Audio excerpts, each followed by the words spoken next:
वालेकुम students, welcome back to my YouTube channel. Previous lecture में हमने रिंग थ्योरी का टॉपिक स्टार्ट किया था। हमने रिंग की डेफिनेशन पढ़ी, उससे रिलेटेड काफ़ी एग्जांपल्स की और कम्यूटेटिव रिंग के बारे में डिस्कस किया है। कम्यूटेटिव रिंग क्या होती है? अगर आपने वीडियो नहीं देखी तो उसका लिंक मैं डिस्क्रिप्शन बॉक्स में देती हूँ, वहाँ पर जाके आप देख सकते हैं। और रिंग से पहले मैंने आपको ग्रुप को रिवाइज़ करने को बोला था। अगर आपने ग्रुप रिवाइज़ कर लिया है, प्लेलिस्ट का मैंने दे दिया था डिस्क्रिप्शन बॉक्स में लिंक, तो बहुत अच्छी बात है। तो आज हम स्टार्ट करते हैं यूनिटी ऑफ रिंग के। यूनिटी ऑफ रिंग का क्या मतलब है, उसकी क्या डेफिनेशन है। अगर हमारे पास एक रिंग है तो उसमें यूनिटी भी एग्जिस्ट करेगी अगर if there exist an element one belongs to R such that one dot A, कि वन को ए से मल्टीप्लाई करें या ए को वन से मल्टीप्लाई करें, ए आंसर आना चाहिए। ए कोई भी एलिमेंट हो सकता है रिंग का। इन सिंपल वर्ड्स हम ये कह सकते हैं कि अगर हमारे पास कोई रिंग है, उसके अंदर अगर मल्टीप्लिकेटिव आइडेंटिटी भी मौजूद है तो वो रिंग जो है उसे हम कहेंगे यूनिटी ऑफ रिंग। उसे क्या बोलेंगे? Unity of ring. कि अगर उसमें मल्टीप्लिकेटिव आइडेंटिटी यानी कि वन भी मौजूद है तो उसे हम कहेंगे यूनिटी ऑफ अ रिंग। जैसे फॉर एग्जांपल अगर हम एग्जांपल की बात करें, हमने पिछले लेक्चर में z को यानी सेट ऑफ इंटीजर्स को प्रूव किया था कि वो रिंग है, और यही प्रूव किया था कि वो कम्यूटेटिव रिंग है। अब यहाँ पर हम अगर देखें तो z के अंदर यानी सेट ऑफ इंटीजर्स में वन होता है, हमारे पास वन मौजूद होता है, तो इसका मतलब यूनिटी ऑफ रिंग है। ये z जो है ये यूनिटी ऑफ रिंग है क्योंकि इसमें मल्टीप्लिकेटिव आइडेंटिटी मौजूद है। उसके बाद अगर हम बात करें यहाँ पर सेट ऑफ रैशनल नंबर्स की, तो उसमें भी वन मौजूद होता है। इसको हमने रिंग और कम्यूटेटिव रिंग प्रूफ किया था पिछले लेक्चर में। तो इसका मतलब r जो है ये भी हमारे पास जो है यूनिटी ऑफ रिंग है क्योंकि इसमें भी वन मौजूद है। इसी तरह से सेट ऑफ रैशनल नंबर्स को हमने पिछले लेक्चर्स में रिंग और कम्यूटेटिव रिंग प्रूफ किया था, तो इसमें भी वन मौजूद है। इसका मतलब ये भी यूनिटी ऑफ रिंग है। ओके, नेक्स्ट चलते हैं हम यूनिट की तरफ। यूनिट क्या होता है हमारे पास? यूनिट मतलब इन्वर्टिबल, यानी कि यहाँ पर मल्टीप्लिकेटिव इन्वर्स एग्जिस्ट करना चाहिए।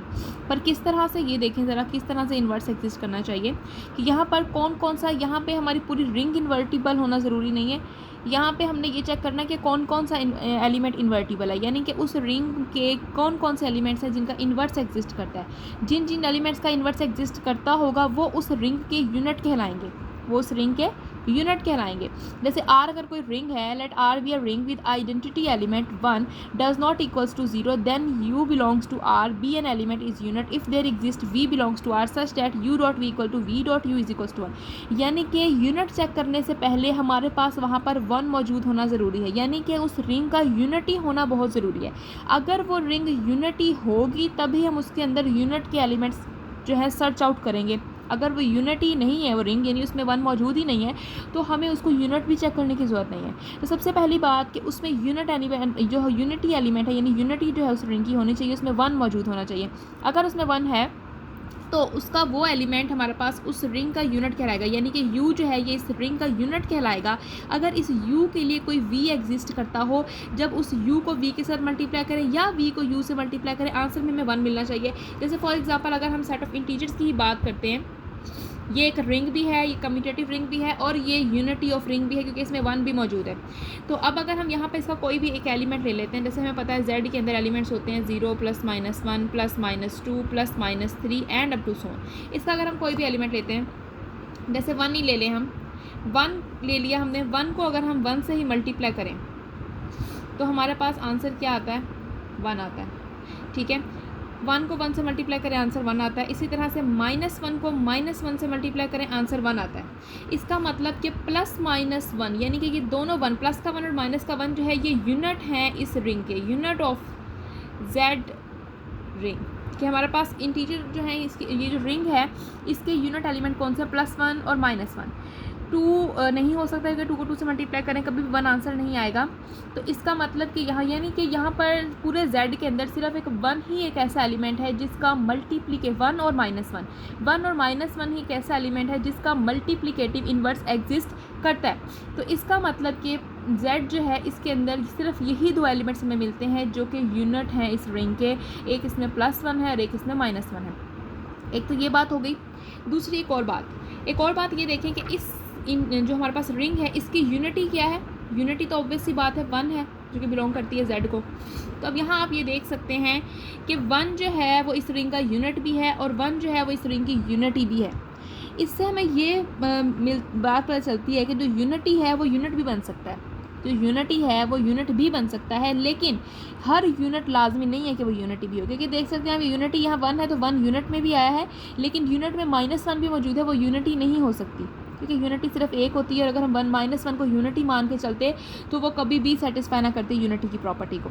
समझ में आ रही है आपको बात कि यूनिटी ऑफ रिंग क्या है? और यूनिट फिर से रिवाइज करवा देती हूँ। यूनिट ऑफ अ रिंग का मतलब कि उसमें मल्टीप्लिकेटिव आइडेंटिटी यानी कि 1 एग्जिस्ट करना चाहिए। जिस रिंग में 1 भी आ गया उस रिंग को हम यूनिटी ऑफ रिंग बोलेंगे।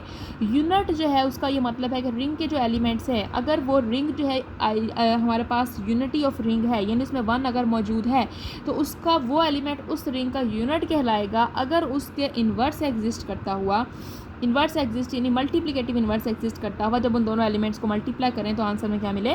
1 मिले, तो वो एलिमेंट उस रिंग का क्या कहलाएगा? यूनिट कहलाएगा। और एग्जांपल से हमने बता भी दिया। और एक और जो हमने इंपॉर्टेंट बात सीखी वो ये कि यूनिटी जो है वो यूनिट हो सकती है, लेकिन यूनिट के लिए लाजमी नहीं कि वो यूनिटी हो। नेक्स्ट हम डेफिनेशन करते हैं आइडेम्पोटेंट एलिमेंट की। आइडेम्पोटेंट एलिमेंट हमारे पास क्या होता है, तो चलें आइडेम्पोटेंट एलिमेंट को देखते हैं। आइडेम्पोटेंट एलिमेंट है कि अगर आर कोई रिंग है और एक्स अगर उसका एलिमेंट है और अगर उस एक्स का स्केयर लें तो आंसर में हमें एक्स ही मिले, तो हमारे पास ये जो एक्स है ये इस रिंग का क्या कहलाएगा? Idempotent element. कि अगर रिंग का कोई भी एक एलिमेंट हमें ऐसा मिल जाए जिसकी हम पावर 2 करें तो आंसर में क्या मिले? वही वाला नंबर मिल जाए, उसे बोलते हैं। ये बहुत इंपॉर्टेंट डेफिनेशंस हैं, ये अक्सर जो कम्पिटिटिव एग्जाम्स उनके अंदर पूछी जाती हैं, उनके अंदर ये MCQs की तौर पे आ जाते हैं। नेक्स्ट डेफिनेशन है निलपोटेंट एलिमेंट। कि अगर x कोई r का एलिमेंट है तो यहाँ पर एटलीस्ट एक small least positive integer n exist करना चाहिए। जब उस n को उस x की पावर में रखें तो आंसर हमें मिले 0, या n जो है वो डिग्री या इंडेक्स हम उसे बोल सकते हैं। अब हम इन दोनों डेफिनेशंस को किसी एग्जांपल की मदद से समझने की कोशिश करते हैं कि कैसे हम चेक करेंगे आइडेम्पोटेंट एलिमेंट और निलपोटेंट एलिमेंट को। तो चलें आइए देखते हैं। सब यहाँ पर हम एग्जाम्पल ले लेते हैं Z4 की, यानी टीचर मॉड्यूल ऑफ 4 पे। हमें पता है कि ये एक रिंग है और ये कम्यूटेटिव रिंग भी है, ठीक है। तो अब यहाँ पे हम चेक करते हैं कि ये हमारे पास जो है Z4, ये हमारे पास इसका आइडेम्पोटेंट और निलपोटेंट एलिमेंट कौन सा होगा। Z4 में कौन कौन सी रेजिड्यू क्लासेस होती हैं? 0, 1, 2 एंड 3, ठीक है। अब यहाँ पर अगर हम चेक करना चाहें आइडेम्पोटेंट एलिमेंट, इसका आइडेम्पोटेंट एलिमेंट ये है कि अगर उसकी पावर हम 2 लें तो आंसर में हमें वही वाला एलिमेंट मिलना चाहिए। अगर हम यहाँ पर 0 की रेजिड्यू क्लास लें, 0 की पावर अगर हम 2 करते हैं, 0 की पावर 2 करने से आंसर क्या मिलेगा? 0 ही, और 4 पे डिवाइड करके आंसर क्या मिलेगा? 0 ही। तो देखें 0 की पावर 2 अगेन आंसर, यानी कि हमारे पास होना कुछ यूँ चाहिए, x की पावर 2 ले तो x ही आंसर है। तो 0 की पावर 2 ले रहे हैं, 0 ही आंसर आ रहा है। तो 0 जो है वो इसका आइडेम्पोटेंट एलिमेंट है। तो आइडेम्पोटेंट एलिमेंट हम यहाँ पे साइड पर लिखते हैं। आइडेम्पोटेंट एलिमेंट में हमारे पास इसके अंदर 0 आ गया एक। तो नेक्स्ट अब अगर हम 1 की पावर 2 लें तो 1 की पावर 2 लेंगे तो 1 ही आएगा, 1 को 4 पे डिवाइड करेंगे 1 ही आएगा। तो 1 ही आया हमारे पास आंसर, तो इसका मतलब 1 भी एक आइडेम्पोटेंट एलिमेंट है 4 का, तो यहाँ आ गया। नेक्स्ट 2 का अगर आप 4 ले आंसर, 2 की पावर 2 लें तो कभी भी आंसर में 2 नहीं मिलेगा। 3 की पावर 2 ले तो कभी भी आंसर में 3 नहीं मिलेगा। आप लेकर चेक कर सकते हैं। 2 की पावर 2 लेंगे तो आंसर में मिलेगा 4। 4 को जब हम डिवाइड करवाएंगे 4 पर ही तो आंसर क्या मिलेगा? 0। तो ये हमारे पास नहीं है। नेक्स्ट अगर हम 3 की पावर 2 लें तो हमारे पास आंसर मिलेगा 9। 9 को 4 पर डिवाइड करवाएंगे, आंसर में हमें मिल जाएगा 1, जो कि कभी भी हमारे पास जो है वो आइडेम्पोटेंट एलिमेंट नहीं, क्योंकि हमारे पास 3 आंसर नहीं आया। तो इसका मतलब इसके अंदर सिर्फ 2 ही आइडेम्पोटेंट एलिमेंट है, एक हमारे पास 0 है और एक हमारे पास 1 है। एक हमारे पास 0 है और एक हमारे पास 1 है, सिर्फ 2 ही इसके आइडेम्पोटेंट एलिमेंट्स हैं। नेक्स्ट अब हम चेक करते हैं कि इसके अंदर हमारे पास निलपोटेंट एलिमेंट। निलपोटेंट एलिमेंट की डेफिनेशन क्या है कि अगर x कोई एलिमेंट है, उसकी पावर कोई ऐसा लीस्ट पॉजिटिव इंटीजर ले के आंसर में हमें क्या मिले? 0 मिल जाए, तो हमारे पास वो उसका निलपोटेंट एलिमेंट कहलाता है। अब अगर आप Z4 के अंदर ही देख लें, हमने यहाँ सॉल्व किए हैं इसके सारे एलिमेंट्स। 0 की पावर 2 ली है तो 0 ही हमें मिल रहा है, यानी कि 0 एक ऐसा एलिमेंट है जिसकी एक हमने लीस्ट पावर 2 ली है और हमारे पास आंसर में 0 आ रहा है। तो यहाँ पर 0 तो आएगा इसके निलपोटेंट एलिमेंट में। तो निलपोटेंट एलिमेंट में इसके जो Z4 है, इसके निलपोटेंट एलिमेंट में 0 तो शामिल है ही है। उसके अलावा अगर हम 2 देखें, 2 की पावर 2 लेने से भी हमें 0 आंसर मिल रहा है, तो इसका मतलब 2 भी इसके निलपोटेंट एलिमेंट में आ जाएगा। और अगर हम 1 को देखें, 1 की चाहे जितनी मर्जी हम पावर ले लें, 1 लें, 2, 3, 4, 5 अप टू 100 जितनी मर्जी पावर ले लें, 1 कभी भी 0 आंसर नहीं देगा। इसके अलावा अगर हम 3 की जितनी भी पावर्स लेते हैं, 3 की पावर 3 लें, 27 को 4 पे डिवाइड करेंगे तो हमारे पास 4 6 24 है, तो हमारे पास 3 रिमाइंडर बचेगा, कभी भी 0 रिमाइंडर नहीं बच सकता। तो इसका मतलब 3 की जितनी मर्जी पावर चढ़ाएं, अगर हम 1 की जितनी मर्जी पावर्स लें, हमारे पास 0 आंसर नहीं आएगा। तो इसके निलपोटेंट एलिमेंट सिर्फ यही 2 हैं, 0 और 2।